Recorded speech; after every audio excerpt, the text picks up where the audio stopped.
प्रिय विद्यार्थियों, मैं प्रोफेसर पूर्णमल मीना से आचार्य हिंदी शहीद कैप्टन रिपुदमन सिंह राजकीय महाविद्यालय सवाई माधोपुर। विद्यार्थियों, आज हम प्रथम वर्ष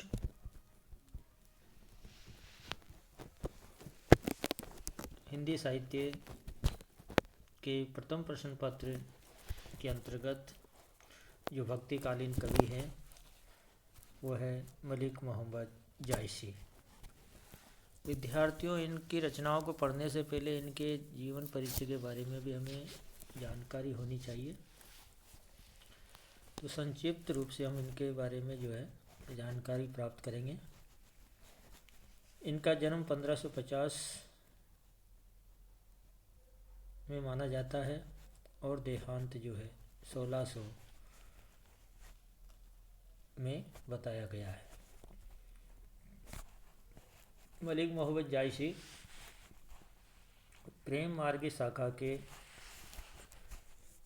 श्रेष्ठ कवि माने जाते हैं। कहा जाता है कि जायसी सुंदर नहीं थे, कहते हैं वो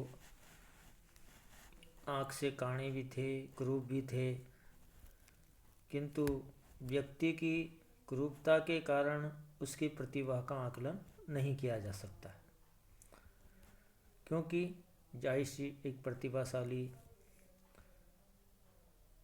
कवि थे। क्योंकि कहते हैं कि जायसी का जन्म मुसलमान घराने में हुआ, किंतु उनकी रचनाओं को देखकर के ऐसे लगता है कि वास्तव में वो हिंदू ही थे। उनकी रचनाओं से ये साबित भी होता है।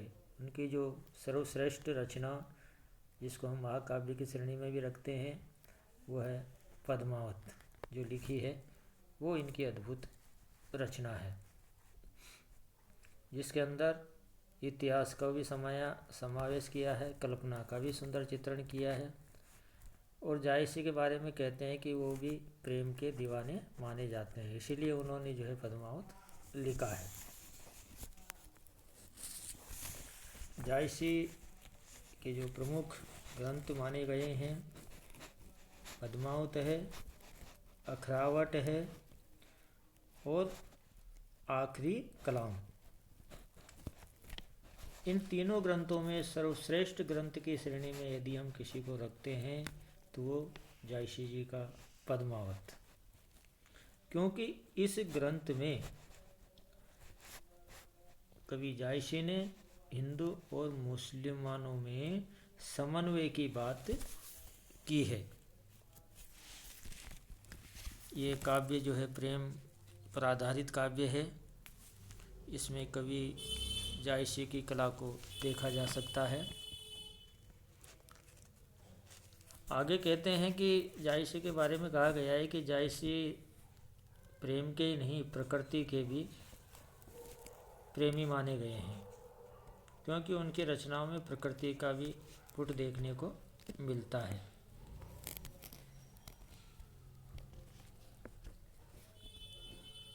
और पद्मावत श्रृंगारिक कवि भी माने गए हैं। उनकी रचनाओं में रसों की भर मात्रा है। और जायसी की जो भाषा की यदि हम बात करें तो वो है उनकी भाषा अवधी भाषा में पूरा काव्य लिखा गया है। अलंकारों का भी समावेश आपको देखने को मिलेगा और छंदों का भी समावेश जायसी की रचनाओं में मिलता है, जिनमें प्रमुख रूप से यदि हम बात करें तो दोहा, चौपाई छंद अधिक मात्रा में देखने को मिलता है। इनका जो काव्य है पद्मावत, उसमें पूरा प्रेम काव्य के बारे में बताया गया है। इसलिए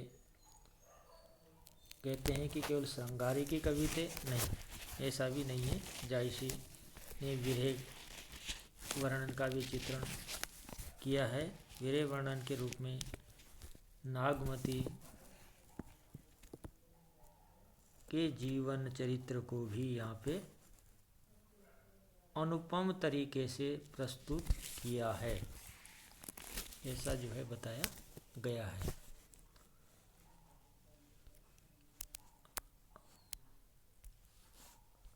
अगला है विद्यार्थियों